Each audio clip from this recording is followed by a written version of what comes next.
hapa Kisumu, the whole sugar belt was in a crisis.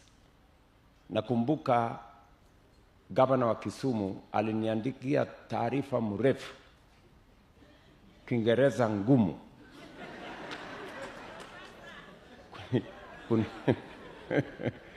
kunieleza mambo ya the sugar sector na what his proposals were.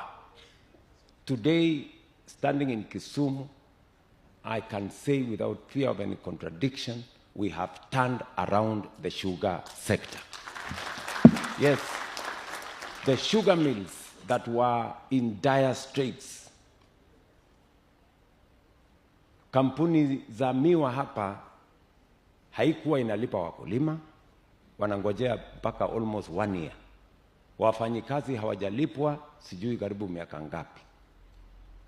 Hawalipi,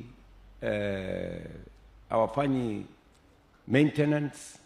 The whole sector was almost collapsing. With my brother, the Right Honorable Raila, we sat down, tukasema, we better make difficult decisions now. And we did. And the results are there for all to see. Leo, mkulima akichukua miwa yake, baada ya 7 days, analipwa pesa yake.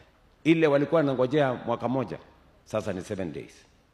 Wafanyikazi ambao tulikuwa tunawalipa kama wakulima, kama serikali, leo wanalipwa na kampuni zao monthly, like all other workers. For the first time, we are going to be paying bonuses for our coffee, for our sugarcane farmers, the way we pay for coffee and the way we pay for tea. Huyu Junet atawaambia kampuni yao ilikuwa inaitwa Sony. Ilikuwa na matatizo makubwa sana.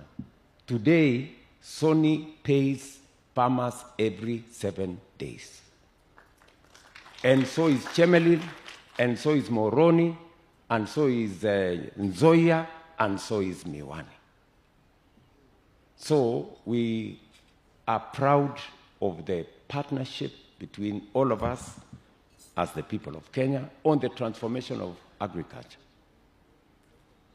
Tea farmers are getting more money, coffee farmers are taking more money, dairy is up, and by God's grace, Mungu akitujalia, in the next 2 to 3 years, Kenya will be a net exporter of sugar. I am very confident.